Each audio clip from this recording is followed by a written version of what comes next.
मित्रांनो, super flaky असा एकदम पोट भरणारा एग रोल कसा करायचा ते बघूयात. यासाठी एक मैद्याची पातळ पोळी लाटून घ्यायची, त्याला तेल आणि थोडासा मैदा असं लावून स्प्रेड करायचं आहे. नंतर अशी घडी करायची या पद्धतीने आणि त्याचा रोल करायचा आहे.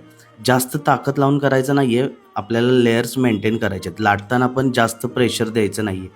नंतर एका पॅनमध्ये त्याला दोन्ही साईडून छान भाजून घ्यायचं आहे. थोडं थोडं तेल, तूप काही तुम्हाला जे आवडत असेल ते लावून दोन्ही साईडून भाजून घ्या. नंतर एका भांड्यामध्ये 2 अंडी फेटून घ्यायची आहेत.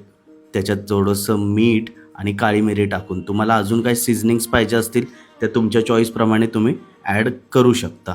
नंतर ह्याची एक ऑमलेट करायची आहे एका पॅनमध्ये आणि त्यावरती आपण जी पोळी केली याआधी ती त्याच्यावरच टाकायची, जेणेकरून ते एकमेकाला चिटकून जाईल. माझी पोळी थोडी मोठी झालेली म्हणून मी साईडनी त्याला कट करून घेतलं आहे आणि सलाड त्याच्यात तुम्ही कांदा, सिमला मिरची आणि इथे मी हिरवी मिरची वापरली. हिरवी मिरची जास्त तिखट नसावी आणि त्याला फ्लेवर यायला लिंबू, मीठ आणि सोया सॉस टाकायचं. सोया सॉस कंपल्सरी आहे, खूप छान फ्लेवर येतो त्याने.